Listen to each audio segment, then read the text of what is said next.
Sir Anthony Hopkins, a cinematic titan whose Hannibal Lecter in The Silence of the Lambs seared fear into the world's heart, stands eternal. From a lonely Welsh boy to a knighted legend with 2 Oscars, his life weaves triumph with torment. Addiction's grip, a daughter's absence, homes lost to flame. At 87, as time's shadow falls, Hopkins burns as a beacon of resilience, his scars proof of a spirit unbowed. This is his story, a hymn of genius born in silence, forged in pain, and redeemed by love's enduring light. On December 31st, 1937, Philip Anthony Hopkins was born in Margam, Port Talbot, Wales, where steelworks roared and the scent of fresh bread from his father's bakery, Hopkins's bread shop, clung to the air. Richard Hopkins, a baker whose hands bore flour and calluses, worked from 4 a.m. to dusk, his stern demeanor shaped by unfulfilled dreams of boxing glory from his youth in local rings. Muriel, his gentle mother, held their modest terraced home together, her quiet strength a shield against hardship. As their only child, Anthony navigated a childhood where silence was louder than laughter. School was a battlefield. At West Monmouth School, dyslexia twisted words into mocking riddles. "They called me a dunce, useless," he told The Guardian in 2010, his voice raw with old wounds. Teachers dismissed him as slow. Classmates taunted him, nicknaming him Taffy for his Welsh accent. "I was invisible," he confessed in a 1998 BBC interview. "I felt like nothing." His father, who sparred in Port Talbot's boxing clubs until his 20s, hoped for a son who'd inherit his grit. "He wanted me tough, athletic," Hopkins told The Times in 2017. "I was a puzzle, a disappointment." Muriel's love was tender but distant, her worry evident in her knitted brows. "She didn't know how to reach me," he recalled in a 2019 NPR interview. He spent hours alone, wandering the Rhondda Valley's hills, sketching their curves in charcoal. Yet in solitude, a fire sparked. At 8, he began drawing portraits of neighbors, their weathered faces alive with stories. At 10, he won a local art contest with a painting of a stormy sea, earning a rare nod from Richard. At 12, he found the piano, its keys a language for his silenced heart. "It was my salvation," he told People in 2021. He played Chopin's nocturnes, Mozart's sonatas, and Tchaikovsky's waltzes, each note a rebellion against despair. He wrote poetry, verses about rain-soaked hills and lost nights, hidden in notebooks under his bed. He penned short stories about ghosts and sailors, and at 13 experimented with a Kodak camera, capturing Port Talbot's smoky skies. "I created worlds to survive," he told NPR in 2019. At 15, he joined Port Talbot's YMCA Theatre, playing urchins in The Sound of Music and Oliver. And a shepherd in a 1952 nativity play. "I was awful," he laughed, "but it lit a fire." Local drama teacher David Skase cast him in a 1953 production of Under Milkwood, praising his raw intensity. At 14, meeting Richard Burton, Port Talbot's prodigal star, was a revelation. "He was a god," Hopkins told Variety in 2020. Burton, fresh from London stages, shared a pint at the Grand Hotel pub, his voice a thunderclap. Hopkins saw him perform Under Milkwood at a local hall, mesmerized by his command. "I wanted that power," he said. Burton's success was a beacon, guiding a boy lost in shadows toward a dream of commanding the world's gaze. Another mentor, schoolteacher Mrs. Jones, encouraged his poetry, entering his work in a 1954 Welsh Eisteddfod, where he won 3rd place. Hopkins' path to greatness was a forge of discipline and doubt. In 1955, at 17, he won a scholarship to the Royal Welsh College of Music and Drama in Cardiff, funded by a local arts council. "I was terrified but obsessed," he told The Independent in 2015. he studied voice, movement, and fencing, performing in student productions of Macbeth as Banquo and The Cherry Orchard as a servant. His tutor, Clara Jenkins, noted his raw, volcanic energy. After 2 years of national service in the British Army, clerking in a Swansea office and hating the monotony, he entered the Royal Academy of Dramatic Art, indicted 1960. "I was a Welsh boy among polished voices," he told Vanity Fair in 2007. "I felt like an imposter." RADA was brutal. Auditions were battles. He botched a Hamlet audition in 1961, overacting wildly, and was rejected for West End roles in The Recruiting Officer, 1962, and The Caretaker, 1963. "I thought I'd never make it," he admitted. He memorized Shakespeare, Chekhov, Strindberg, and Pinter, drilling lines in his bedsit until 2 a.m. in 1965.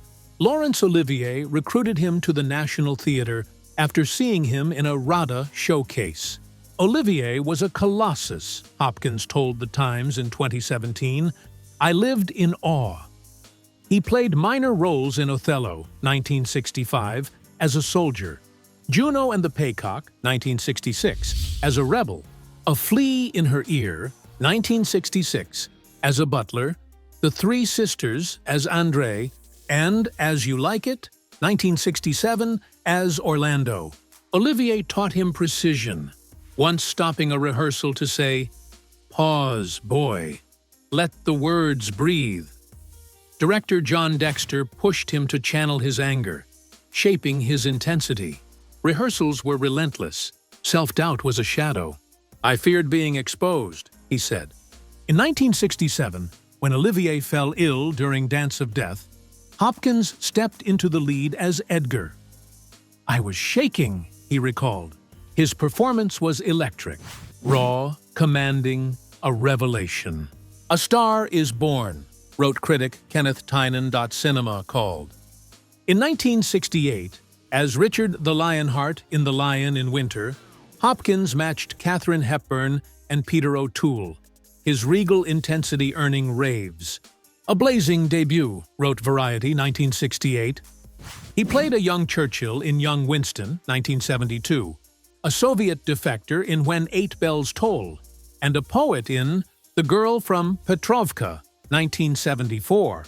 In A Bridge Too Far, 1977, he was a Stoic officer, and in Magic, 1978, a ventriloquist unraveling into madness. In The Bunker, 1981, a TV film, he portrayed Adolf Hitler with chilling restraint, earning an Emmy nomination. He played Quasimodo in The Hunchback of Notre Dame, 1982, enduring 4 hours of daily makeup. Early TV included BBC's War and Peace, 1972, as Pierre Bezukhov, QB 7th as a doctor, and All Creatures Great and Small, 1974, as a vet. Yet success didn't quiet his demons. Alcohol, a balm for nerves, became a captor. "I drank to drown myself," he told NPR in 2019. "It was stealing my soul." In 1991, Hopkins redefined cinema. As Hannibal Lecter in The Silence of the Lambs, he was a force, calm, calculating, terrifyingly human. With 16 minutes on screen, his piercing gaze and measured voice created an icon. "I let him live through me," he told Variety in 2020. He prepared by studying psychopaths at Broadmoor Hospital, mimicking a snake's hiss, and reading Ted Bundy's interviews. The role won an Oscar, with critics calling it a performance that rewrote terror. He reprised Lecter in Hannibal, 2001, and Red Dragon, 2002, each chillingly distinct. His range was boundless. In The Remains of the Day, as Stevens the butler, he embodied repressed agony, earning a BAFTA and an Oscar nomination. "He makes silence scream," wrote Roger Ebert. In Shadowlands, 1993, as C.S. Lewis, his grief for Joy Gresham won a BAFTA. Legends of the Fall, 1994, saw him as a patriarch scarred by loss, while Nixon, 1995, captured a president's paranoia, earning an Oscar nod. In Amistad, 1997, his John Quincy Adams stirred souls with a courtroom speech. The Edge, 1997, showcased him as a billionaire surviving a bear attack. Meet Joe Black saw him as a media mogul facing death. In Surviving Picasso, 1996, he was the volatile artist, blending charm and cruelty. As Odin in Thor, 2011, and Thor, The Dark World, 2013, he brought mythic gravitas. In Hitchcock, 2012, he embodied the director's quirks, earning a Golden Globe nod. The Two Popes, 2019, saw him as Pope Benedict, earning a BAFTA nomination. At 83, in The Father, 2020, he portrayed dementia's terror, winning a second Oscar, the oldest Best Actor in history. "I know that fear," he told The Guardian in 2021. In Westworld, as Dr. Robert Ford, he wielded intellect like a blade, earning an Emmy nomination. "Acting is my salvation," he told NPR in 2019. His awards: 2 Oscars, 3 BAFTAs, 2 Emmys, 2 Olivier Awards, a 1993 knighthood, a 2008 BAFTA Fellowship, a 2006 Golden Globe Cecil B. DeMille Award, and a 2020 Screen Actors Guild Award, mark a career that reshaped cinema. Yet fame was empty. "It doesn't fill you," he told The Times in 2018. "You're left with your ghosts." By the mid-1970s, alcohol was a thief. "I was vanishing," Hopkins said in a 2005 AA speech. Blackouts erased nights. Mornings brought trembling hands, ulcers, heart palpitations, and a 20-pound weight loss. "I'd wake not knowing where I'd been," he told The Telegraph in 2010. His health crumbled. Insomnia, panic attacks, and his first marriage to Petronella Barker collapsed. His daughter, Abigail, grew up with his absence. "I was a ghost, not a father," he told BBC in 1998. He sent her letters, a dollhouse, a copy of The Wind in the Willows, and watched her 1985 school play from the back, unseen. The turning point came in December 1975. Waking behind the wheel of a car in Los Angeles, with no memory of how he got there, Hopkins faced oblivion. "I could have killed someone," he told The Independent in 2010. He walked into an AA meeting in Santa Monica, terrified but resolute. "I was done," he recalled. Sobriety became his greatest role, each day a victory. "One day at a time," he repeated, a mantra for nearly 50 years. He spoke at AA meetings globally, from London to Sydney, sharing raw truths. "We're all broken," he said in a 2015 speech. He mentored addicts, hosting weekly recovery groups at his Malibu home, funding treatment centers in California and Wales, and speaking at a 2017 AA convention in London. "I'm a drunk who got lucky," he told Variety in 2023. Sobriety saved his career, enabling roles like Lecter. He adopted meditation and journaling, writing daily affirmations to stay grounded. Abigail's distance remained a wound. "It's her choice," he told The Guardian in 2008, his voice heavy. Hopkins's heart was a battlefield.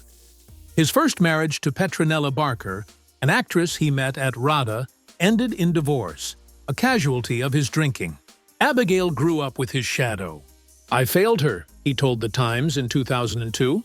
He sent gifts, a music box, a teddy bear, handwritten notes, and attended her 1985 school play, The Crucible, standing in the back, unseen.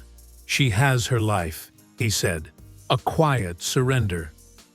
His second marriage to Jennifer Linton, a production assistant on The Girl from Petrovka, was a haven. "She was my rock," he told Vanity Fair in 1993. They shared evenings in their London cottage, gardening roses, cooking Welsh caul, and listening to Dylan Thomas recordings. Jennifer introduced him to vegetarianism, shaping his early sobriety diet. But the absence of children cast a shadow. "It was a grief we couldn't name," he said. Jennifer longed for a family. Hopkins felt his failure as a father reflected in her eyes. "I retreat," he admitted. Their marriage dissolved in 2002, a silent erosion of dreams.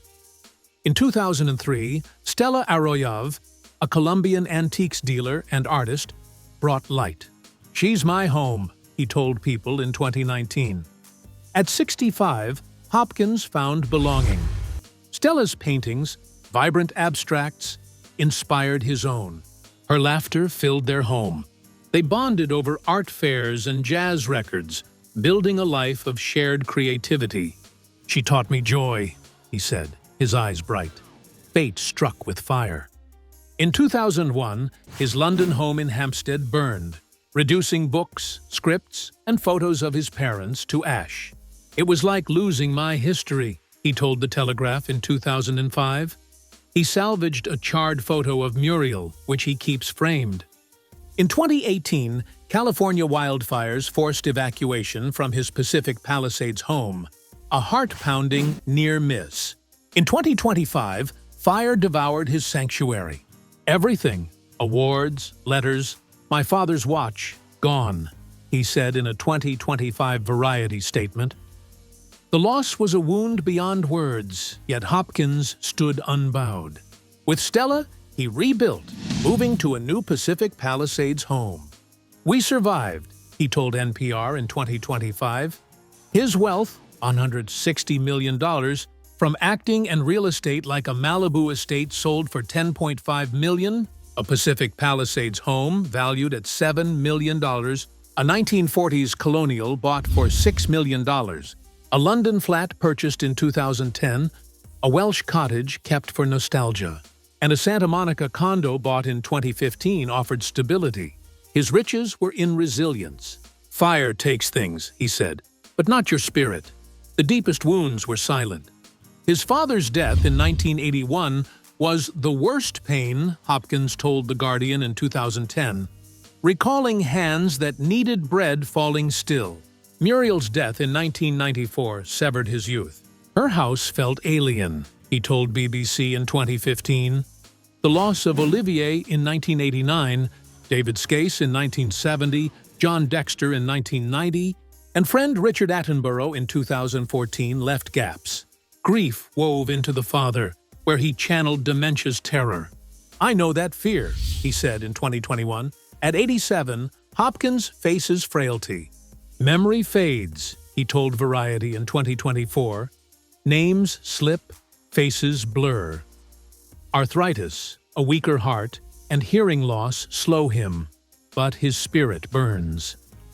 He paints abstracts, selling works for $10,000, $20,000 to fund charities. He composes music, The Mask of Time, Waltz of the Stars, Distant Shores, 2020, and Echoes of Eternity performed globally. "Music is my refuge," he said. He writes a memoir, The Boy from Port Talbot, and directs a short film, Echoes of Time, about memory loss. He publishes poetry in The New Yorker, reflecting on time, 2023. With Stella, he walks their garden, sunlight a gift. "Life is short," he told People in 2023. Hopkins lives in Pacific Palisades with Stella, their home rebuilt after 2025's fire. His wealth secures them, but he measures richness in moments. A laugh, a canvas, a melody. His health is disciplined. No sugar, vegetarian diet, yoga, early nights. Sobriety since 1975. "I'm still here," he told The Times in 2025. He donates to dyslexia foundations, addiction recovery, Welsh arts, animal shelters, and Ukraine aid, raising $750,000 at a 2024 charity auction. He chooses roles sparingly. Voice work in Transformers, The Last Knight, 2017, a cameo in Armageddon Time, and a role in Freud's Last Session, 2023. His art, painting, music, acting, poetry, is his bridge to the world. Shadows linger, Abigail's absence, his parents' loss, ashes of homes, but they don't consume him. His legacy is carved in fire. 2 Oscars, a knighthood, a career that transformed generations. Anthony Hopkins is a survivor. From a lonely boy to a titan, he faced addiction, loss, and fire, rising with unquenchable will. His story is a beacon. Pain forges strength, silence births song, love heals what fame cannot. At 87, he lives for quiet miracles. Stella's smile, a painted canvas, a sunrise. If his journey inspires you, subscribe to join us in celebrating those who teach us to endure, to create, to live. For in Hopkins' flame, we see our own, a reminder that even in darkness, the soul burns eternal. Share your thoughts in the comments, and don't forget to like and subscribe for more dives into Hollywood's hidden history.